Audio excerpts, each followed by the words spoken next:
Baik, di sini saya akan menjelaskan mengenai sistem hukum. Yang pertama, kita harus mengetahui apa itu sistem. Sistem adalah suatu kesatuan yang terdiri dari bagian-bagian yang saling berhubungan, satu sama lain secara fungsional, saling tergantung, dibatasi dalam suatu lingkungan. Perubahan suatu bagian berakibat pada bagian yang lain, membentuk suatu kesatuan kerja untuk mencapai tujuan. Sistem hukum menurut Harold J. Berman adalah keseluruhan aturan dan prosedur yang spesifik, yang karena itu dapat dibedakan ciri-cirinya dari kaidah-kaidah sosial yang lain pada umumnya, dan kemudian daripada itu, yang secara relatif konsisten diterapkan oleh suatu struktur otoritas yang profesional, guna mengontrol proses-proses sosial yang terjadi dalam masyarakat. Berikut menurut Lawrence M. Friedman, sistem hukum dibagi menjadi 3 bagian atau komponen. Yang pertama, komponen struktural adalah bergerak di dalam suatu mekanisme, seperti lembaga pembuat undang-undang, pengadilan, penegak hukum, dan badan yang berwenang menerapkan hukum. Yang kedua, komponen substansi, yaitu hasil nyata dari sistem hukum, dapat dibagi menjadi 2. Yang pertama, hukum in concreto atau kaidah hukum individual, dan yang kedua adalah hukum in abstracto atau kaidah hukum umum. Yang ketiga adalah komponen budaya hukum, yaitu sikap publik atau warga masyarakat beserta nilai-nilai yang dipegang.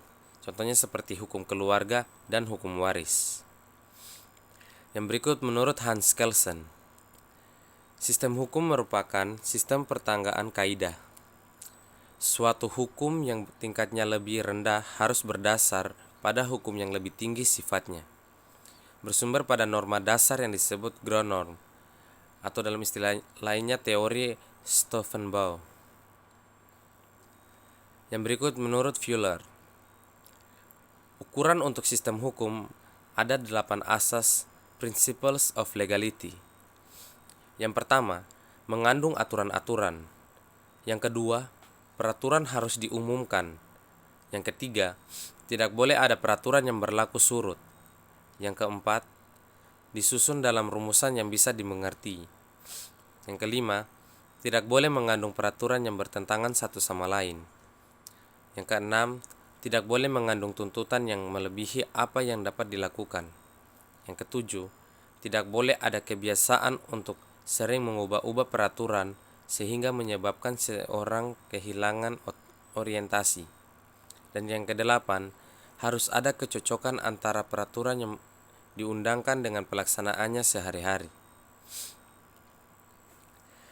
Yang berikut kita masuk pada macam-macam sistem hukum. 1. Sistem hukum Eropa kontinental. Berkembang di negara-negara Eropa daratan, sering disebut sebagai civil law. Berasal dari kodifikasi hukum yang berlaku di Kekaisaran Romawi pada pemerintahan Kaisar Yustianus pada abad ke-6 sebelum Masehi. Kumpulan peraturan hukumnya disebut Corpus Juris Civilis. Dianut dan dijadikan dasar perumusan negara-negara seperti Jerman, Belanda, Perancis, Italia, Amerika Latin, Asia, dan Indonesia. Kita masuk pada yang berikut, prinsip dasar sistem hukum Eropa kontinental. Yang pertama, hukum memperoleh kekuatan mengikat karena diwujudkan dalam peraturan-peraturan yang berbentuk undang-undang dan tersusun secara sistematik di dalam kodifikasi atau kompilasi tertentu. Yang kedua, tujuan hukum, kepastian hukum, atau nilai utama hanya dapat diwujudkan kalau tindakan-tindakan hukum manusia di dalam pergaulan hidup diatur dengan peraturan hukum tertulis. Yang ketiga, hakim tidak dapat leluasa menciptakan hukum yang mempunyai kekuatan mengikat. Yang keempat, hakim berfungsi menetapkan dan menafsirkan peraturan dalam batas-batas wewenangnya. Termasuk pada yang kedua, sistem hukum Anglo-Saxon. Sistem hukum Anglo-Saxon atau sistem hukum Anglo-Amerika berasal dari Inggris pada abad ke-6, sering disebut sebagai sistem common law dan sistem unwritten law, tapi tidak sepenuhnya benar. Dikenal juga adanya sumber-sumber hukum tertulis. Yang berikut prinsip dasar sistem hukum Anglo-Saxon. Sumber hukumnya putusan-putusan hakim dan atau pengadilan mewujudkan kepastian hukum. Prinsip-prinsip dan kaidah hukum dibentuk dan menjadi kaidah yang mengikat umum. Sumber-sumber hukum seperti putusan hakim, kebiasaan, peraturan tertulis, undang-undang dan peraturan administrasi negara tidak tersusun secara sistematik dalam hierarki tertentu. Yang berikut doktrin yang dianut.